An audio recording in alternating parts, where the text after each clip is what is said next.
সালাম বলেন, ফেরাউন জেলের ভয় আমি করি না, আমার কি জেলের ভয় দেখায় লাভ নাই, আমি আল্লাহ পাকের পয়গম্বর হযরতে মূসা আলাইহিস সালাম। ফেরাউনের দলবল আছে, লোক লস্কর আছে, তার অস্ত্রের অভাব নাই।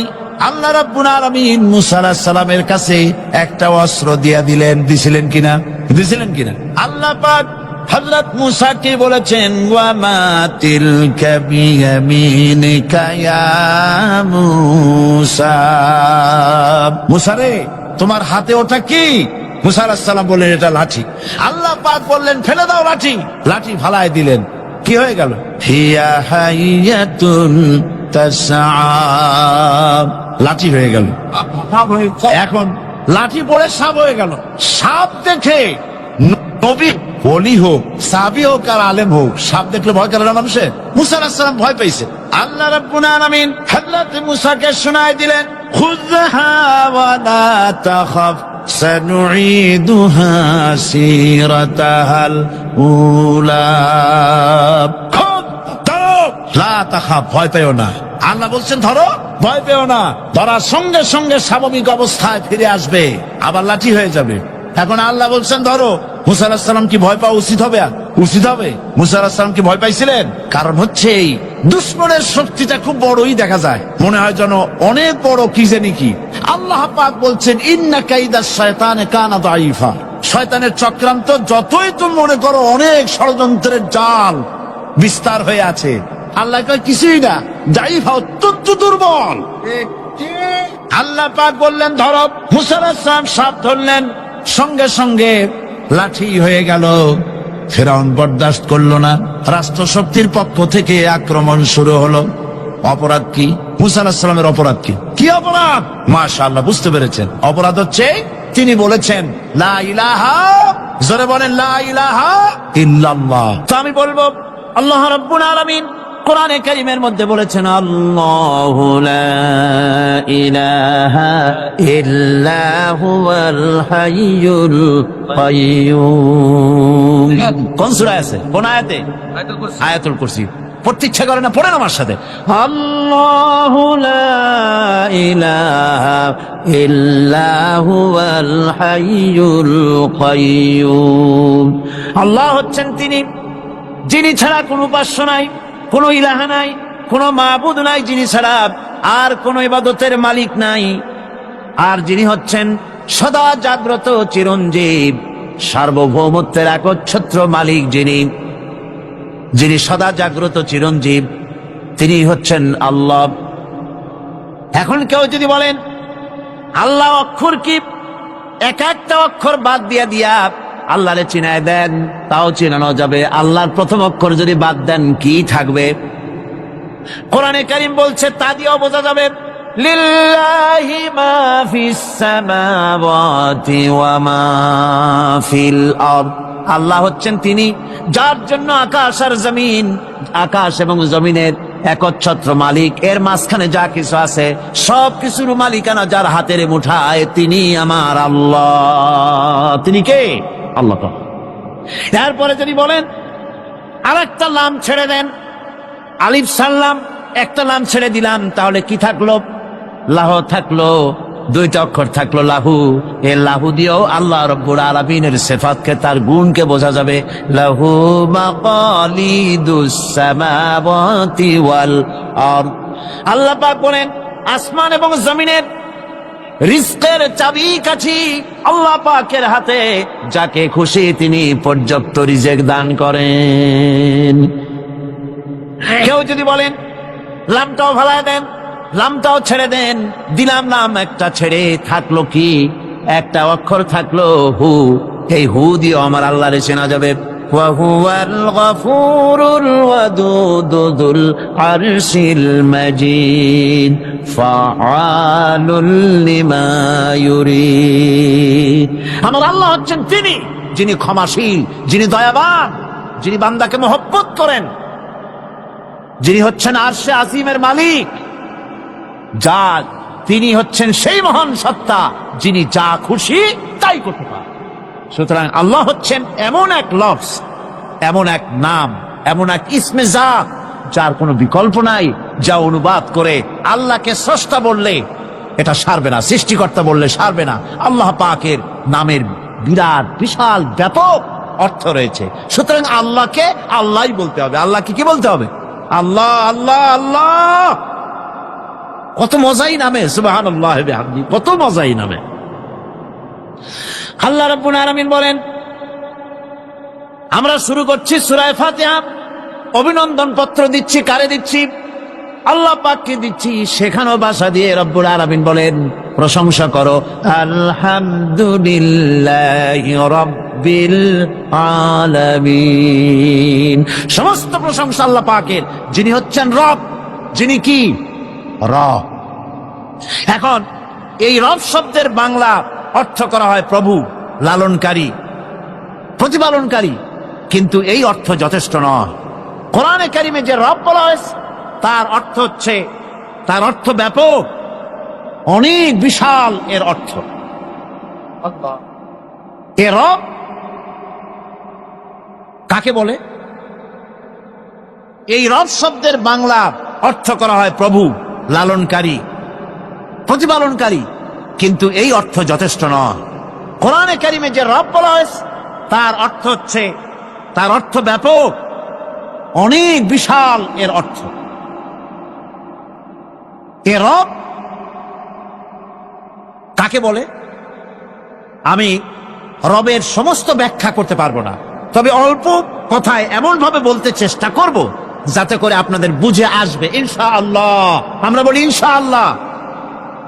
এখন আপনারা যদি আমাকে প্রশ্ন করেন যে অত কথা বুঝি না, এক লাইনে এক বাক্যে বুঝায় দেন রব কাকে বলে, তাহলে আমি কথাটা এইভাবে বলবো, যাহার যখন যে জিনিসের যতটুকুন প্রয়োজন তাহাকে তখন সেই জিনিস ফরিয়াদ করার আগে যিনি পৌঁছে দেন তার নাম হচ্ছে রব। এ রব হচ্ছে তার মধ্যে রুবুবিয়তের সম্পূর্ণ কোয়ালিটিতে ভর্তি। আল্লাহ পাকের মধ্যে রুবুবিয়তের কোয়ালিটি। রব শুধু সৃষ্টি করেই ছেড়ে দেন না, প্রতিপালন করেন, পূর্ণতায় পৌঁছে দেন। সুবহানাল্লাহ বলতে ইচ্ছে করে না ভাইরা? দেখেন, আল্লাহ রাব্বুল আলামিন এমন রব, বাংলাদেশের কুকুর আর আমেরিকা ইউরোপের শীত প্রধান দেশের কুকুর একরকম নয়। আমাদের দেশের পশু ইউরোপ আমেরিকা শীত প্রধান দেশের পশু একরকম নয়। তার কারণ হলো আমাদের দেশে শীত কম, নাতিশীতোষ্ণ অঞ্চলের মধ্যে খানিকটা পড়ে যায়। এখানে পশুদের গায়ে কম পশম থাকলে কোনো অসুবিধা নাই। ভেড়া, ঘোড়া, কুকুর, বন্য প্রাণীকে কেউ তো কম্বল দেয় না, ল্যাব দেয় না, রাজাই দেয় না, খাতা দেয় না, চাদর দেয় না। আল্লাহ রাব্বুল আলামিন তিনি এমন রব, শীত প্রধান দেশের পশুদের গায়ে পশম দিয়া চিরস্থায়ী কম্বল জড়ায় দিয়েছেন। এর নাম হচ্ছে রব। প্রতিপালনের পদ্ধতি কি সুন্দর করে তিনি প্রতিপালন করছেন, কি সুন্দর করে তিনি পশু পক্ষীগুলিকে তাদের আহার জোগাড় করছেন, প্রতিপালন করছেন। তিনি রব। মানুষকে সৃষ্টি করেছেন, আমাদেরকে সৃষ্টি করেছেন, সব প্রয়োজন মিটাইছেন, সকল প্রয়োজন মিটিয়েছেন, একটা জিনিস বাদ রাখেন না। আমাদের মুখে দাঁতের দরকার ছিল, মায়ের পেট থেকে দাঁত নিয়ে আসিনি। মায়ের পেট থেকে আসার পরে আমাদের খাবারের দরকার ছিল। লক্ষ্য করেন রব কারে বলে, লক্ষ্য করুন। মায়ের পেটের মধ্যে যখন ছিলাম ওখানে কোনো রোগের জীবাণু ঢুকতে পারে নাই। ফি করারিম মাকিন, একটি সুরক্ষিত জায়গায় আল্লাহ রাব্বুল আলামিন বাচ্চাকে রেখেছেন, যেখানে কোনো সর্দি হবে না, জ্বর হবে না, সর্দি হবে না, ব্রঙ্কাইটিস হবে না, ডায়াবেটিস হবে না, প্রেসার হবে না। মায়ের পেটের মধ্যে বাচ্চাকে এমন জায়গায় আল্লাহ যত্ন করে রেখেছেন। এই বাচ্চা যখন মায়ের পেট থেকে বেরিয়ে এলো তখন তার পরিবেশ অত্যন্ত খারাপ। এখানে পলিউশন আছে, এখানে কার্বন ডাই অক্সাইড আছে, এখানে বিষাক্ত হাওয়া আছে, এখানে দূষিত আবহাওয়া রয়েছে। প্রতি মুহূর্তে রোগ তাকে হামলা চালাতেছে। এই রোগের থেকে সে বাচ্চা বাঁচবে কি করে? এজন্য রব্বুল আলামিন তিনি এমন রব, মায়ের বুকের মধ্যে যে খাবার তৈরি করলেন বাচ্চার, ওই খাবারের মধ্যে বাচ্চার ওষুধ আল্লাহ পাক বানায়া দিলেন। মায়ের বুকের দুধ শুধু দুধ নয়, এটা ওষুধ। সুবহানাল্লাহ। এটা খাদ্য, এটা ওষুধ, এটা ভিটামিন, এটা ক্যালসিয়াম, এটা কার্বোহাইড্রেট, যা দরকার বাচ্চার জন্য সব আল্লাহ মায়ের দুধের মধ্যে দিয়ে দিলেন। যতক্ষণ বাচ্চা পেটে ছিল দুধ ছিল ঘন, যখন বাচ্চা মায়ের পেট থেকে বেরিয়ে এলো দুধটা হয়ে গেল পাতলা। এই পাতলা দুধটা খাবে, ওষুধ আছে এর মধ্যে, ভিটামিন আছে, খাইতে যেন বিস্বাদ না হয় একটু মিষ্টি দিয়ে দিলেন আল্লাহ, যাতে বাচ্চা মুখ ফিরায় না নেয়, সেজন্য খাইতে চায়। তারপরে যখন বাচ্চার হাড্ডি খেতে হবে, মাছ খেতে হবে, গোশত খেতে হবে, দুধের আর দরকার নাই, তার শরীরের ভিতরে রেজিস্ট্যান্স, রোগ প্রতিরোধক শক্তি তৈরি হয়েছে, এখন আরো ভালো খাবার দরকার। আল্লাহ রাব্বুল আলামিন মায়ের দুধকে শুকায় দিলেন, চুষলো আর পাওয়া যাবে না, দুধ শুকায় গেছে, এখন বাইরের খাবার খেতে হবে। আসছিল যখন বুকে দাঁত ছিল না, বাইরে যখন এলো দাঁতের যখন দরকার হলো, কোন আল্লাহর বান্দা কি আল্লাহর কাছে দরখাস্ত করেছেন যে আল্লাহ আমার কয়েকখান দাঁত দাও, দাঁত ছাড়া আমি চাবাই কেমন? এই সবগুলি দাঁত কে সেট করে দিলেন? রব্বুল আলামিন দাঁতগুলিকে সেট করে দিলেন, মুখের মধ্যে দাঁত এসে গেল। আল্লাহ রব্বুল আলামিন শরীরটাকে সাজিয়ে গুছিয়ে, হিউম্যান বায়োলজি যাকে বলা হয়, এ শরীরকে যে সুন্দর করে আল্লাহ পাক তৈরি করলেন বলে শেষ করা যাবে না, কত সুন্দর করে আল্লাহ পাক বানিয়েছে। আপনার মাথার ভিতরে সেল তৈরি করা হলো, ব্রেন তৈরি করা হলো। এই ব্রেনটা শুকনা জায়গায় রাখা হয় নাই, শুকনা জায়গার মধ্যে ব্রেনটা যদি থাকতো, নড়াচড়া করে আপনার ব্রেনের যে টেকনোলজি আল্লাহ পাক ইউজ করেছেন সেটা অসুবিধাগ্রস্ত হতো। এই জন্য ক্রিম যেভাবে পানির মধ্যে ভাসা থাকে, পানির মধ্যে ভাসমান ক্রিম মাখন যেভাবে রাখা হয়, সামান্য পানির মতো করে এর ভিতরে ব্রেনটাকে রাখা হয়েছে। এই ব্রেনের ভিতরে, ব্রেন হচ্ছে পৃথিবীতে কম্পিউটার, আজকের পৃথিবীর শ্রেষ্ঠ আবিষ্কার। কিন্তু মানুষের মাথায় যে কম্পিউটার আল্লাহ পাক দান করেছেন, এই কম্পিউটারের সামনে দুনিয়ার কম্পিউটার এতিম। এবার লন্ডন গিয়েছিলাম, প্রত্যেক বছর 1.5 মাস 2 মাস সময় পাই, কিন্তু আপনারা দোয়া করেছেন এখন পার্লামেন্টে সময় দিতে হয় বেশি, বিদেশের সফর কমে গিয়েছে। 10 দিনের জন্য গিয়েছিলাম, ওরা আমাকে একটা ডায়েরি দিল, সেই ডায়েরিটার ভিতরে ডিজিটাল ডায়েরি, এই ডায়েরির মধ্যে তারা বলল যে এরকম, এই যে কাগজটা আপনারা দেখতে পাচ্ছেন, এই রকমের কাগজের 10 লক্ষ পাতা লিখতে যত কাগজ লাগে, এরকমের 10 লক্ষ পাতার লেখা ছোট্ট এই ডায়েরিটার মধ্যে ঢুকাই দেওয়া যায়। 10,000 টেলিফোন নাম্বারের মেমোরিতে তুলে দেওয়া যায়। এটা হচ্ছে লেটেস্ট আবিষ্কার। কিন্তু আল্লাহ পাক মানুষের যে ব্রেনটা তৈরি করলেন, পৃথিবীতে যা আছে এ সব কিছু একটা মানুষের ব্রেনের মধ্যে, সমস্ত তথ্য, সমস্ত ফ্যাক্টস মানুষের মেমোরির ভিতরে ঢুকাবার পরেও আরো লক্ষ লক্ষ জায়গা বাকি থেকে যাবে, শূন্য থেকে যাবে, যা পূরণ হওয়ার নয়। এত বিশাল মেমোরি আল্লাহ পাক তার মানুষের মাথার মধ্যে তৈরি করে দিয়েছেন। সুবহানাল্লাহ বিহামদি। দেখুন অবস্থাটা কি, আল্লাহ তার মানুষকে কিভাবে, রব কাকে বলে, রব কারে বলে, সুবহানাল্লাহ বিহামদি। চোখের সামনে রাস্তা দিয়ে চলতে গিয়ে চোখের সামনে সাপ দেখলেন, চোখ দেখার কাজ করেছে, চোখ কি করেছে? দেখার কাজ করেছে। এখন কি করবেন? চোখ কিন্তু দেখে বসে থাকে নাই, চোখ দেখা মাত্রই ট্রান্সমিট করেছে ব্রেনকে। ব্রেন সাথে সাথে অ্যাকশন নিতে বলেছে হাতকে আর পাওকে। হাতে লাঠি থাকলে পিটাও, লাঠি না থাকলে পাকে বলেছে দৌড় মারো। এই যে সাপ দেখলো, চোখ এটাকে পাঠাই দিল ব্রেনকে, ব্রেন পাঠাই দিল অ্যাকশনে হাতে আর পায়ে। এতে কিন্তু 1 সেকেন্ড সময় লাগে নাই, 1 সেকেন্ডের কয়েক লক্ষ ভাগের 1 ভাগের ভিতরেই মানুষ অ্যাকশনে এসে গিয়েছে। সুবহানাল্লাহ। এর নাম হচ্ছে রব। এর নাম কি? রব। তার অফুরন্ত সৃষ্টি। মানুষের হার্ট তৈরি করেছেন, চোখ তৈরি করেছেন। চোখে কিন্তু আমরা নেগেটিভ দেখি, চোখে আমরা কি দেখি? নেগেটিভ দেখি। এই নেগেটিভটা চোখ ক্যাচ করে ব্রেনের ভিতর থেকে পজিটিভ হয়ে কে বের করে দেয়? সুবহানাল্লাহ বিহামদি। কানে অসংখ্য শব্দ শুনি, কিন্তু কোন শব্দ তো জড়ায় যায় না। অসংখ্য শব্দ আমরা শুনি, যেমন রেডিও ঘুরাচ্ছেন, 9 ব্যান্ড রেডিও অথবা এর থেকেও বেশি ব্যান্ডওয়ালা রেডিও। আপনি যখন ঘুরাচ্ছেন কোন সেন্টার ধরার জন্য, অনেক সময় 4-5টা সেন্টার জড়ায় যায় না? জড়ায় কিনা? 4-5টা সেন্টার জড়ায় যায়, সর্বনাশ হয়ে যায়, কোনটা থেকে কোনটা শুনবেন। তো এইরকম করে আপনার কানের ভিতরে শব্দগুলি সব জড়াইয়া পাকাইয়া আপনার কানের মধ্যে একটা বিশ্রী আওয়াজ সৃষ্টি করে দিতে পারত। কে স্তরে স্তরে শব্দগুলিকে শোনার ব্যবস্থা করেছেন? আপনার জিহ্বার ভিতরে হাজারো রকমের স্বাদ গ্রহণ করার জন্য একটা জিহ্বায় এতগুলি টেস্ট নেওয়ার ক্ষমতা কে তৈরি করে দিলেন? আল্লাহ রাব্বুল আলামিন সুবহানাল্লাহি বিহামদি। তিনি হচ্ছেন রব, যিনি মানুষের প্রতিপালন সৃষ্টি করেন এবং প্রতিপালন করেন, এমনি এমনি ছেড়ে দেন না। এরপরে মানুষের সব প্রয়োজন তিনি মিটিয়েছেন। মানুষের জীবন ধারণের জন্য সব থেকে বড় প্রয়োজন পানি। সবচেয়ে বড় প্রয়োজন কি? পানি। জোরে কোন কি? পানি।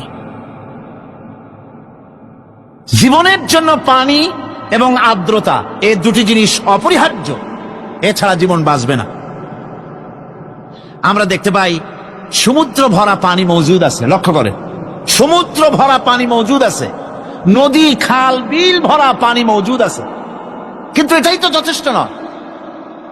রব হচ্ছেন তিনি যিনি এই বিশাল বিশাল পানির মজুদ থেকে বাতাসকে যিনি বলেন, যিনি প্রতিনিয়ত বাষ্পীয় আকারে পানিগুলিকে সমুদ্র থেকে উত্থিত করেন, পানিগুলিকে উত্থিত করেন মহাকাশে। আল্লাহ পাক বলেন, আল্লাহুল্লাযী আরসালার রিয়াহা ফাতুসিরু সাহাবা। বাষ্প হয়ে পানিগুলি আকাশে উত্থিত হয় এবং মহাকাশে যাওয়ার পর এই পানিগুলি, লবণাক্ত পানিগুলি আল্লাহর মেশিনে সেগুলি মিষ্টি হয়ে যায়। জোরে কোন সুবহানাল্লাহ। পানিগুলি মিষ্টি হয়ে গেল, ওই মিষ্টি পানি আল্লাহ রাব্বুল আলামিন নাজিল করে দিলেন। এবার বৃষ্টি কণা কণা হয়ে পড়লো, ফোঁটা ফোঁটা বৃষ্টি। আল্লাহ খুঁজে দেখলেন বৃষ্টির ফোঁটাগুলি পৃথিবীর প্রতিটি কণা তালাশ করে তৃষ্ণার্ত কণাগুলিকে আল্লাহ পাক ভিজাই দিলেন। সেই জন্য তার নাম হলো রব। তিনি হচ্ছেন রব, প্রয়োজন মিটান। পানি সবচেয়ে প্রয়োজন বেশি, সেই পানি আল্লাহ পাক এভাবে সরবরাহ করলেন। জমিনের চারিদিকে নদী নালা রেখেছেন, জমিনকে আর্দ্র করেছেন, জমিনের ভিতরের পানি মিষ্টি করেছেন। টিউবওয়েল মারলে পরে, পাম্প করলে পরে ভিতর থেকে মিঠা পানি আল্লাহ পাক বের করে দেন। সুবহানাল্লাহ। এই মিষ্টি পানির ব্যবস্থা করেছেন। এরপরে তিনি ওই আল্লাহ পাক মিষ্টি পানির ব্যবস্থা করে বৃষ্টির মাধ্যমে পৃথিবীতে ফসল উৎপাদনের ব্যবস্থা করে দিলেন। পাক কোরআনে কারীমের মধ্যে বলেছেন, ওয়াজআলনা মিনাল মাই কুল্লা শাইইন হায়্য। পানি দ্বারাই আমি সব বস্তুকে সজীব রাখি। বৈশিষ্ট্যের দিক থেকে পানির রয়েছে অনেক গুণ, আশ্চর্য গুণ। পৃথিবীর ৭৫% হচ্ছে পানি। আকাশ থেকে অর্থাৎ চাঁদ থেকে যখন চাঁদে ভ্রমণকারীরা যখন ছবি তুলেছে, তো সেই ছবিতে ব্লু রং এসেছে বেশি, সবুজ এসেছে কম। সবুজ হলো গাছপালা, আর ব্লু হচ্ছে পানি। সমুদ্রের পানির রং হচ্ছে নীল। মানুষের শরীরের ভিতরে ৬০% পানি, গাছের মধ্যে রয়েছে পানি। পানি ছাড়া পৃথিবীর বাঁচার কোনো পথ নাই। আবার দেখেন, প্রচন্ড শীতের কারণে, ঠান্ডার কারণে যেসব এলাকায় তাপমাত্রা হিমাঙ্কের নিচে এসে যায়, সেই সব দেশে সমুদ্রের পানি আর দরিয়ার পানিগুলি বরফ হয়ে যায়। এই বরফ যখন হতে থাকে, তখন পানি তার নিজের তাপকে নিচের দিকে ছুটতে থাকে। উপরের তাপ বরফ হয়ে যায় ঠান্ডা, আর নিচে তাপ বিচ্ছুরিত করে দিয়ে পানির ভিতরে যত জলজ প্রাণী আছে আর উদ্ভিদ আছে, সবগুলিকে বাঁচায় রাখার ব্যবস্থা আল্লাহ রাব্বুল আলামিন এভাবে করে থাকে। এবার আল্লাহ রাব্বুল আলামিন বলছেন, এই পানি ছাড়া মানুষ বাঁচে না, প্রাণী বাঁচে না। পানি এমন এক জিনিস, এমন এক নিয়ামত আমি দান করলাম। আল্লাহ পাক বলেন, কুল আরাআইতুম ইন আসবাহা মাউকুম গাওরান ফামান ইয়াতিকুম বিমাইন মাইন। বলো দেখি সবে, শুকাইয়া যদি যায় এই জমিনের পানি, তাহলে হেথায় তটনির ধারা কে দিবে সবারে আনি। এই পৃথিবীর নদী নালা খাল বিল জমিনের আভ্যন্তরীণ দিকে পানিগুলি যদি আমি আল্লাহ রাব্বুল আলামিন শুকায় দেই, তাহলে আমি আল্লাহ ছাড়া এমন কে আছে যে নতুন করে আবার পানির আমদানি করে দিতে পারে? আছে কেউ? আজ পানির শূন্যতা আমাদের দেশে দেখা যাচ্ছে। পানি আস্তে আস্তে কমে যাচ্ছে, আস্তে আস্তে পানি শেষ হয়ে যাচ্ছে। কি কারণে শেষ হচ্ছে এবং কি হলে পানি পাওয়া যাবে পরে বলা যাবে ইনশাআল্লাহ। তো জীবন ধারণের জন্য যেমন পানির প্রয়োজন, জীবন ধারণের জন্য তেমন বাতাসেরও প্রয়োজন। পানি ছাড়া তো কিছু সময় চলতে পারে, পানি এবং খাদ্য ছাড়া কিছু সময় চলতে পারে, কিন্তু বাতাস ছাড়া তো এক মুহূর্ত চলে না, ঠিক কিনা? বুঝেন কিনা কথা? বাতাস ছাড়া এক মুহূর্ত চলতে পারে না। অথচ আল্লাহ রাব্বুল আলামিন এই বাতাস দিয়ে গোটা আকাশকে, শূন্য জায়গাগুলি বাতাস দিয়ে ভরে রেখেছেন, যাতে করে কারো বাতাসের কোনো অসুবিধা না হয়, শ্বাস করতে কোনো কষ্ট না হয়। প্রাণী জগৎকে বাতাস দিয়ে বাঁচিয়ে রাখার জন্য আল্লাহ পাক মহাশূন্যকে এভাবে সব এলাকা বাতাস দিয়ে ভরে রেখেছেন। এই জন্য তার নাম হচ্ছে রব। এটাই হচ্ছে রুবুবিয়তের নমুনা। আমার ভাইয়েরা, আল্লাহ রাব্বুল আলামিন পানি দিলেন, বাতাস দিলেন, খাদ্যের ব্যবস্থা করে দিলেন। শস্য শ্যামল এলাকায় আল্লাহ পাক সব জায়গাগুলিতে শস্য শ্যামল হোক অথবা উষর ধূসর মরুভূমি হোক, সারা পৃথিবী জুড়ে আল্লাহ রাব্বুল আলামিন খাবারের দস্তরখান বিছায় রেখেছেন। ওয়ামা মিন দাব্বাতিন ফিল আরদি ইল্লা আলাল্লাহি রিজকুহা। এই পৃথিবীর বুকে এমন কোন বিচরণশীল জীব নাই যেই জীবের রিজকের দায়িত্ব আমি আল্লাহ আমার নিজ হাতে গ্রহণ করি নাই। জোরে বলেন সুবহানাল্লাহ। সব রিজেক আমি ছড়াই রেখেছি বিশ্ব জুড়ে সর্বত্র।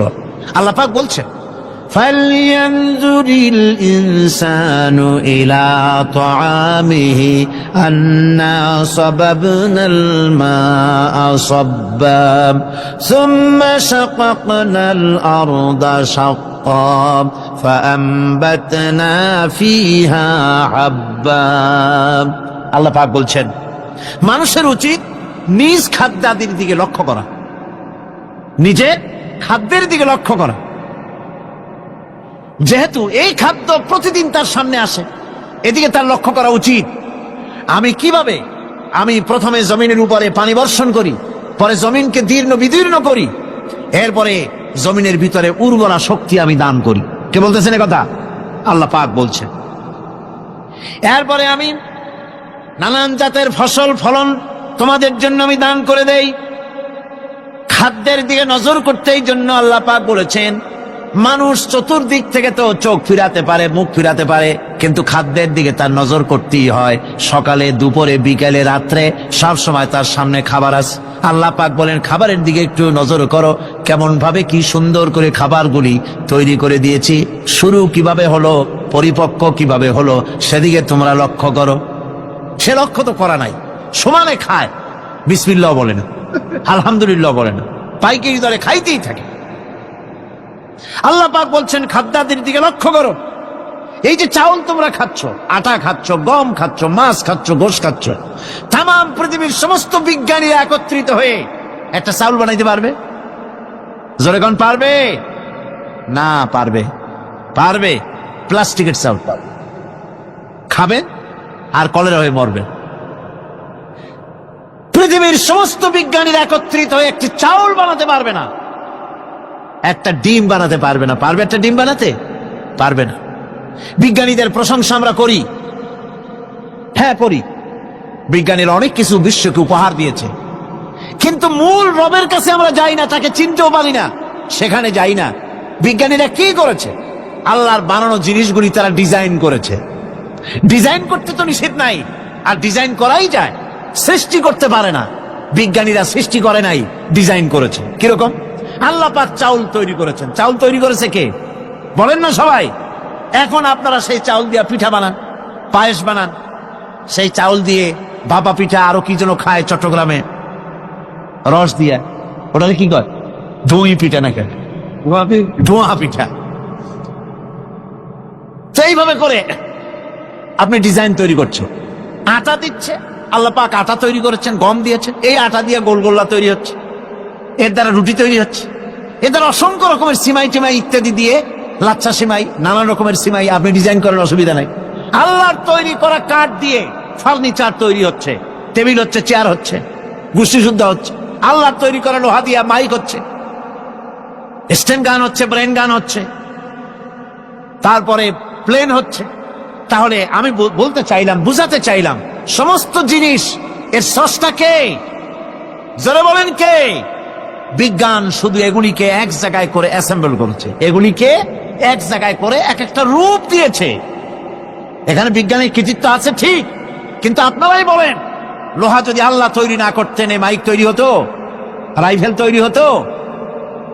আর রাইফেল যদি নাই হতো তাহলে কারাগারের বন্দীগুলো মারতেন কি দিয়া? রাইফেল যদি না হতো যুদ্ধ করতেন কি দিয়ে?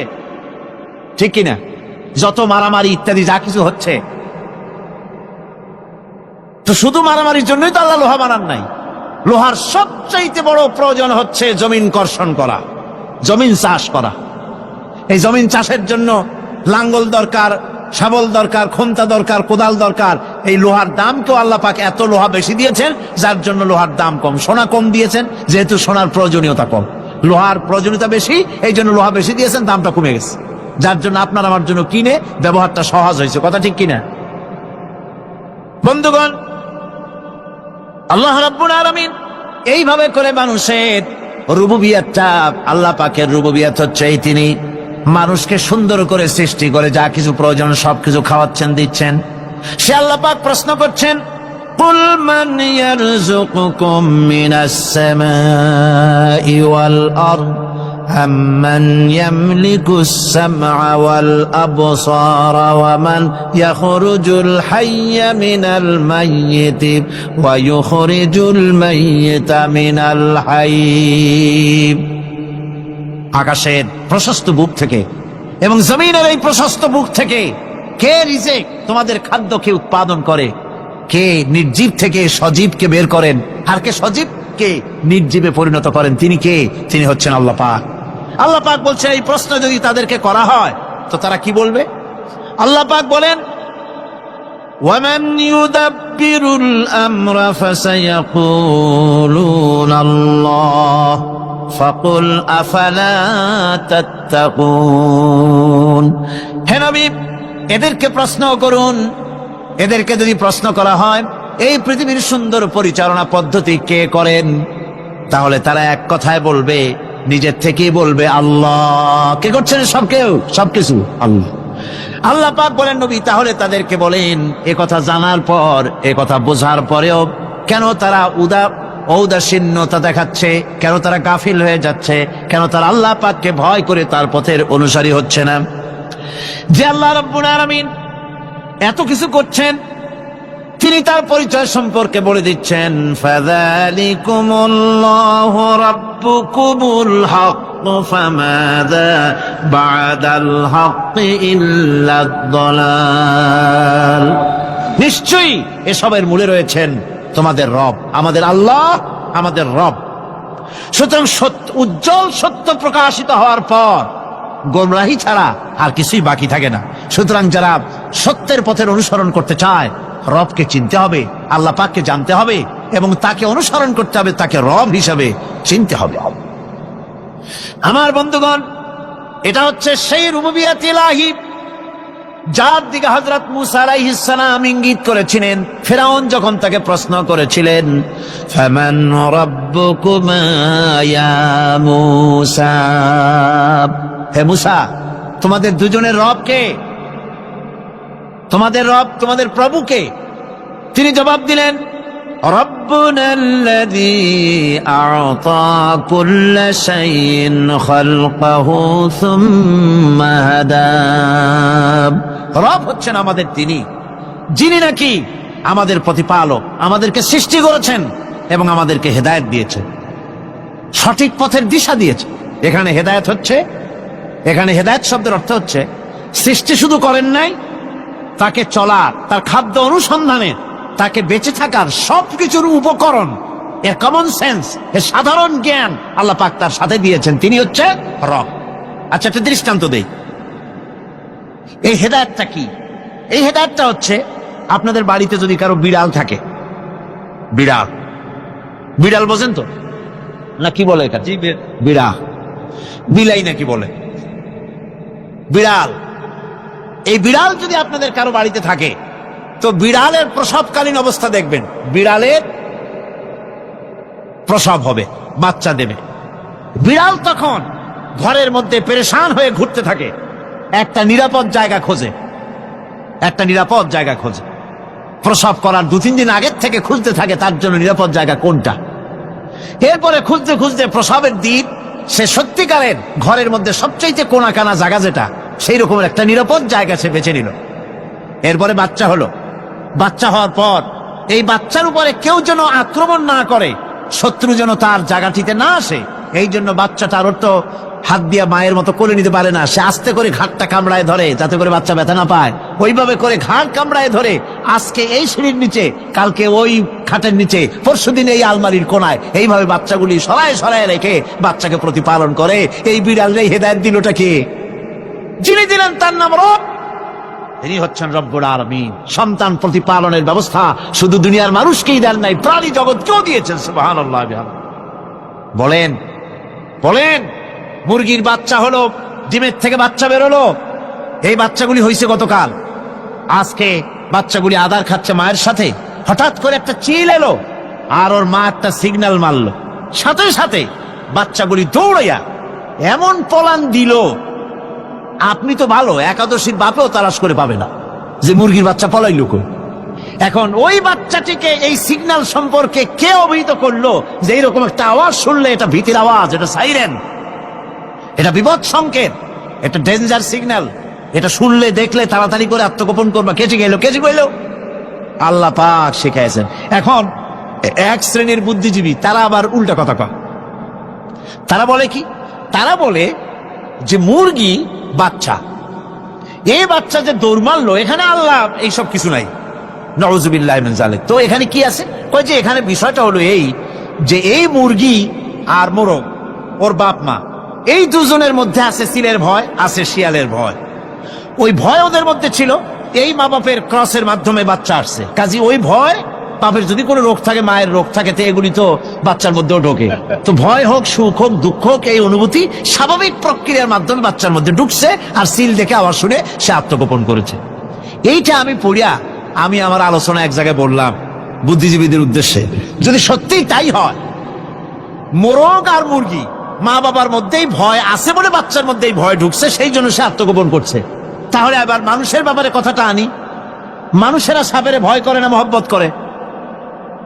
কথার জবাব দিলে না, যখন তখন মনে হয় আপনারা সাপ বুঝি ভালোবাসেন। সাপ আমরা সকলেই ভয় পাই, মায়ও ভয় পায়, বাবাও ভয় পায়।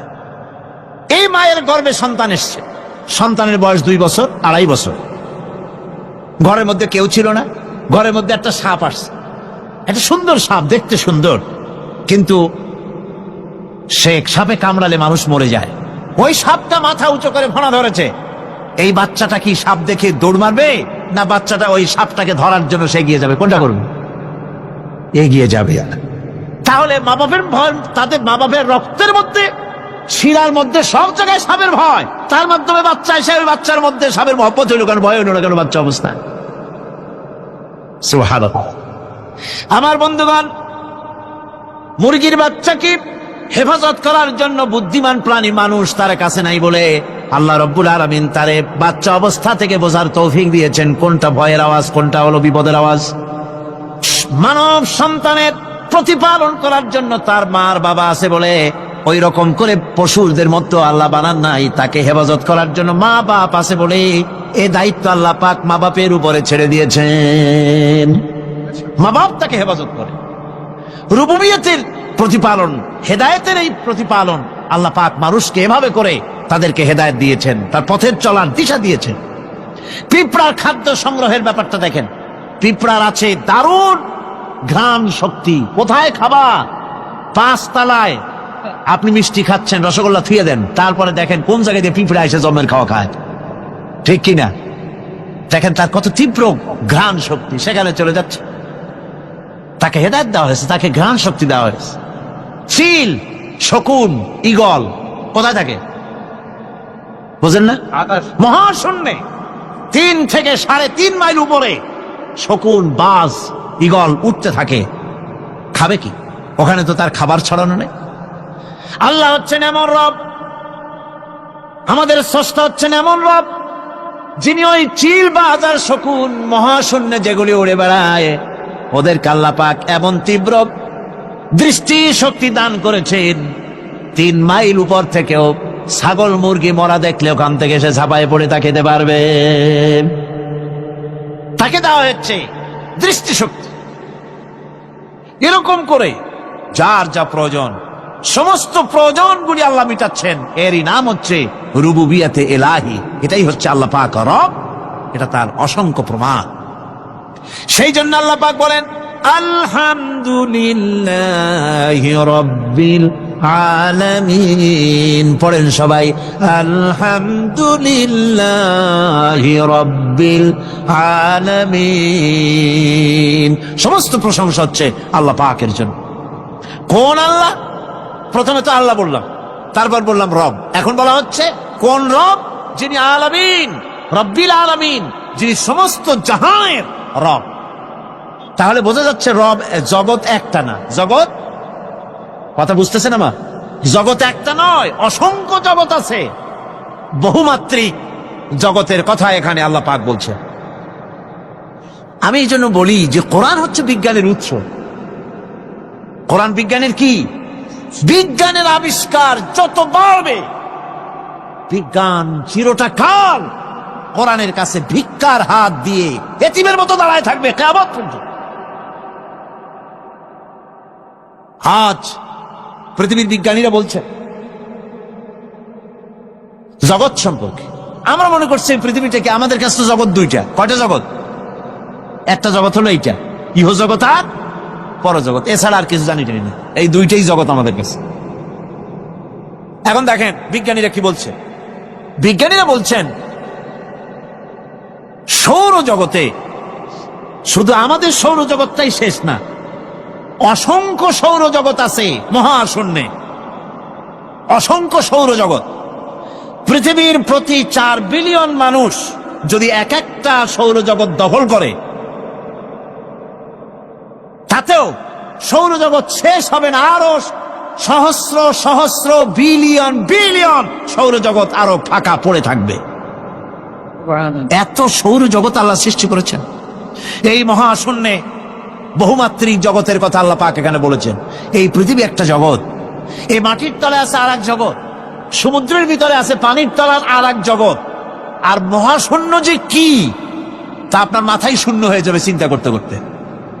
এই জন্য বিজ্ঞানীরা, বড় বড় বিজ্ঞানী, এরা কিন্তু নাস্তিক হয় না। বর্তমান বিজ্ঞানীরা চিন্তা করে গবেষণা করে খেয়েই হারিয়ে ফেলছে মহাশূন্যকে দেখে। যেখানে আছে গ্যালাক্সি, যেখানে আছে মিল্কি ওয়ে, যেখানে রয়েছে অসংখ্য তারকা, এই পৃথিবীটা মহাশূন্য আল্লাহ যেভাবে তৈরি করেছেন, সেই তুলনায় এই পৃথিবী একটা মার্বেলের চাইতে খুব বেশি একটা বড় কিছু হয় বলে মনে হয় না। পৃথিবী যদি হয় একটা মার্বেলের মতো, তাহলে আমরা যে মানুষ, আমাদের অস্তিত্ব কোথায় চিন্তা করেন। এবার মহাশূন্যে চলেন। মহাশূন্য সে কি বিশাল মহাশূন্য! একটা তারকা থেকে আর একটা তারকায় যদি যেতে হয়, তাহলে সহস্র সহস্র বিলিয়ন বছরের দরকার হবে। কি বছর? এ দুনিয়ার বছর না, আলোকবর্ষ, লাইট ইয়ার। আলো চলে প্রতি সেকেন্ডে কত? 1,86,000 মাইল। এই 1,86,000 মাইলের সেকেন্ড, এর মিনিট, এর ঘন্টা, এর দিন, এর মাস, এর বছর, এই আলোকবর্ষ। সহস্র সহস্র আলোকবর্ষ পার হয়ে যাবে এক তারকা থেকে আর এক তারকায় পৌঁছানো সুকঠিন। এ ধরনের অসংখ্য তারকা আল্লাহ পাক তৈরি করে রেখেছে। সূর্য হচ্ছে পৃথিবীর চাইতে 13 লক্ষ গুণ বড়। এরকম সূর্য বিজ্ঞানীরা এখন বলছে, আগে বলতো 1 কোটি সূর্যের চাইতে বড় তারকা, এখন বলতেছে এই রকমের পৃথিবীর চাইতে 13 লক্ষ গুণ বড় যে সূর্য, এরকম 3 কোটি সূর্য খাইয়ে ফেলাইতে পারে। এরকম সহস্র সহস্র তারকা এক একটা গ্যালাক্সির ভিতরে আল্লাহ পাক তৈরি করে গেছে। এখন মনে হচ্ছে যে এই তারকাগুলি বড় না, এই তারকাগুলির চাইতে আবার বড় জিনিস কি, সেটাকে বলা হয় ব্ল্যাক হোল। সেটাকে বলা হয় ব্ল্যাক হোল, অন্ধকার কূপ। ব্ল্যাক হোল আবার ম্যানহোল বুঝবেন না, কিন্তু ম্যানহোলের ঢাকনা চুরি হয় যেমন। তবে একটা দৃষ্টান্ত আপনি বুঝতে পারেন, রাস্তায় রাস্তায় যেমন অসংখ্য ম্যানহোল আছে, ওই রকম করে মহাশূন্যে অসংখ্য ব্ল্যাক হোল আছে, একটা দুইটা না, অসংখ্য। এই ব্ল্যাক হোল আবার দেখা যায় না, অদৃশ্য ব্ল্যাক হোল। এই ব্ল্যাক হোলগুলো কি? এগুলি কোরআনে কারীমের মধ্যে আল্লাহ পাক বলেছেন, ফালা উকসিমু বিমাওয়াকিন নুজুম, ফালা উকসিমু বিমাওয়াকিন নুজুম, শপথ সেই পতনের স্থানের যেখানে নক্ষত্র সমূহ ধ্বংস হয়ে যায়, ধ্বংসপ্রাপ্ত হয়, কসম সেই স্থান সময়ের। সুবহানাল্লাহ। এই অন্ধকার কূপের, এই অন্ধকূপের কসম করছেন আল্লাহ পাক। সে অন্ধকূপটা কি? সেই ব্ল্যাক হোলটা কি? সেই ব্ল্যাক হোল হচ্ছে ওই যে তারকার কথা বললাম, যে সূর্য খাইতে পারে, 3 কোটি সূর্য খাইতে পারে, এই রকমের তারকাগুলি ঘুরতে ঘুরতে কোন এক কারণে যখন সে ব্ল্যাক হোলের রেঞ্জের মধ্যে এসে যায়, তখন ব্ল্যাক হোল ওকে এমন ভাবে চুষে হজম করে ফেলে, যেমন বাচ্চা চকলেট চুষা খাইয়া ফেলায়, এইরকম ব্ল্যাক হোলগুলি অত বড় তারকাগুলি খাইয়া চুষা শেষ করে ফেলে দেয়। সুবহানাল্লাহি বিহামদিহি।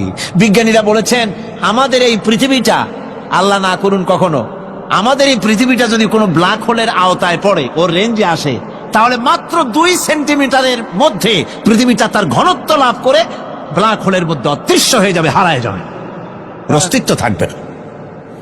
আল্লাহ পাক, আশ্চর্য লাগে আমার, বিজ্ঞানের বইপত্র যখন পড়ি আমার কাছে আশ্চর্য লাগে, 1400 বছর আগে নবী কোন বিজ্ঞানাগারে পড়াশোনা করেন নাই, কোন সায়েন্স নিয়ে রিসার্চ করেন নাই, সেই নবীর মুখ থেকে এমন বিজ্ঞানময় কোরআন আল্লাহ বের করালেন, যা আজকের পৃথিবীর মডার্ন যুগের বিজ্ঞানীরা কোরআনের কাছে এতিম হয়ে দাঁড়ায় আছে।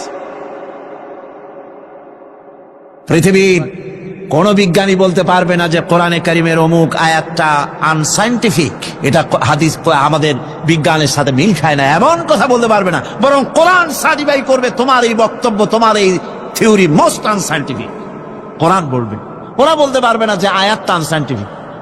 সুতরাং কোরআন হচ্ছে মহান বিজ্ঞানময়, কোরআন হচ্ছে আল্লাহ পাকের দেওয়া এক মহান বিধান, যে কোরআনের কারণে আল্লাহ পাক আমাদেরকে হেদায়েত দান করেছেন। সুতরাং এই কোরআন হচ্ছে, কোরআনের মধ্যে যা আছে, গোটা কোরআনে যা আছে সব সূরা ফাতিহায় আছে। সুবহানাল্লাহি ওয়া বিহামদিহি। আল্লাহ পাক বলছেন, আলহামদুলিল্লাহি রাব্বিল আলামিন। মুহাব্বতের সাথে পড়েন সবাই, আলহামদুলিল্লাহি রাব্বিল আলামিন। সমস্ত প্রশংসা, যাবতীয় প্রশংসা সে আল্লাহ পাকের, যিনি তামাম জাহানের পালনেওয়ালা রব। ইনশাআল্লাহ বাকি কথা আগামীকাল বলবো ইনশাআল্লাহ। সকালে বলেন ইনশাআল্লাহ। মুনাজাতের জন্য দাঁড়ানো ভাইরা সব বসেন, যত লোক দাঁড়িয়ে আছেন সবাই বসেন। প্রথম দিনের মুনাজাত আল্লাহ পাকের দরবারে, সব বসেন, মুহাব্বতের সাথে বসেন, আর একটু জিকির করেন, লা ইলাহা ইল্লাল্লাহ। কিজন আছে আজকে? 8 জন আছে, আর একটা দিয়ে আসছে, 8 জন আছে। লা ইলাহা ইল্লাল্লাহু মুহাম্মাদুর রাসূলুল্লাহ। 3 বন্ধু সফর করতে করতে অনেক দূর পর্যন্ত পৌঁছে গিয়েছে, গভীর রজনী হয়ে গিয়েছে। 3 বন্ধু চিন্তা করলে এখন কোথায় যাব। হঠাৎ করে ঝড় তুফানের কবলে পড়েছে, জিন্দেগি যায় যায়, জীবন ধ্বংস হয়ে যায়, পৃথিবী উল্টে যায়, এমন ঝড় তুফান শুরু হয়ে গিয়েছে। 3 বন্ধু বাঁচবার জন্য বহুত পথ আর পদ্ধতি খুঁজলো, কোথাও পেল না। শেষ পর্যন্ত 3 বন্ধু মিলে পাহাড়ের উপরে একটা বিশাল গর্তের ভিতরে প্রবেশ করেছে। গর্তের ভিতরে যখন প্রবেশ করেছে নিজেকে বাঁচাবার জন্য, হঠাৎ করে পাহাড়ের উপর থেকে বিশাল বড় একটা পাথর এসে তাদের গর্তের মুখটাকে বন্ধ করে দিল, রাত কাটিয়ে দিয়েছে। ঝড় তুফান থেমে গিয়েছে। তারা যখন বের হবে, পৃথিবীর সঙ্গে তাদের কানেক্টিংটা ফেল হয়ে গিয়েছে, কানেকশন হয় না। এমন গর্তে ঢুকেছে, পৃথিবীতে কি ঘটতেছে তারা বলতে পারে না, কারণ বিশাল বড় পাথর তাদের গর্তের মুখটাকে বন্ধ করে দিল। তিন বন্ধু মিলে একসাথে ধাক্কা দিতে লাগলো। প্রত্যেকটা মানুষের শরীরের লোমকূপের গোড়া থেকে ঘাম বের হয়ে গিয়েছে, কিন্তু সরিষার দানা পরিমাণ ওই পাথরটাকে নড়ানো যায় নাই। আল্লাহ রব্বুল ইজ্জতুল জালালের পরীক্ষা তাদের জন্য মুত্তাসিল হয়ে গেল। রব এইভাবে মানুষের দিলের পরীক্ষা নিয়ে থাকে। আমার বন্ধুগণ, তিনজন মিলে পরামর্শ করলো আর বাঁচা যাবে না। দীর্ঘক্ষণ চলে গেল, মরে যাবার মতো উপক্রম, পানিও নাই, খাবারও নাই, দম বন্ধ হয়ে যায়, অক্সিজেন নাই। তিন বন্ধু মিলে চোখের পানি ছেড়ে কান্না করে গভীর রজনীতে সেজদায় পড়ে গর্তের ভিতরে আল্লাহ কি ডাক দিয়ে বলেছে, আল্লাহ, জিন্দেগিতে অপরাধের শেষ নাই, এমন কোন অপরাধ করি নাই যা তোমার কাছে জানা নাই। রব, সব তো আমরা করছি, কিন্তু বিপদে পড়ে দেখছি এখন তো আমার সন্তানও আমাকে বাঁচাতে পারবে না, স্ত্রী, মা, বাবা, আত্মীয় স্বজন কেউ বাঁচাতে পারবে না। এই গর্তের ভিতরে আমাদের খবর পৃথিবীর কোনো মানুষ জানে না, একমাত্র তুমি ছাড়া। আল্লাহ, এমন বিপদে পড়েছি, একমাত্র তুমি পারো আমাদেরকে বাঁচাতে, কিন্তু কোন মুখে তোমার কাছে হাত উঠাবো আর দোয়া করবো? আল্লাহ, জীবনে যে এমন কোন গুনাহ নাই যে গুনাহ করি নাই, জিন্দেগিতে এমন কোনো খারাপ কাজ নাই যা আমরা করি নাই, কি বলে তোমার কাছে হাত উঠাবো? তুমি যদি বলো আমি তোদেরকে চিনি না। রব, এই অপমান থেকে, কবর থেকে, গর্ত থেকে কে বাঁচাবে? তিনজন মিলে পরামর্শ করে সিদ্ধান্ত নিয়েছে, আমাদের জিন্দেগিতে যদি এমন একটা কাজ থাকে রে, যেই কাজটা একমাত্র আল্লাহরে সন্তুষ্ট করবার জন্য করছিলাম, পৃথিবীর কোন মানুষকে দেখাবার জন্য করি নাই, এমন যদি কারো জীবনে একটা মাত্র কাজ থাকে, কয়টা? সবাই বলা লাগবে কয়টা? এমনকি আমাদের জিন্দেগিতে যদি একটা মাত্র ভালো কাজ থাকে, যেটা একমাত্র রবকে সন্তুষ্ট করবার জন্য করেছি, আজকে ওই কাজের ওসিলা নিয়ে রবের কাছে চাইব। রব তো বলেছে সরিষার দানা পরিমাণ ভালো কাজ করলেও তিনি কল্যাণ দেন, উপকার দেন, ফিডব্যাক দেন। আজকে একটু দেখি না, আমরা তো গুনাহ করছি কিন্তু কোন জিন্দেগিতে ভালো কাজ আসেনি। তিন বন্ধুর এক বন্ধু বলছে, বাইরে আমার জীবনে একটা ভালো কাজ আছে। এই বলে ওই বন্ধু সেজদায় পড়ে চোখের পানি চলে কান্না করে ডাক দিয়া বলেছে, আল্লাহ,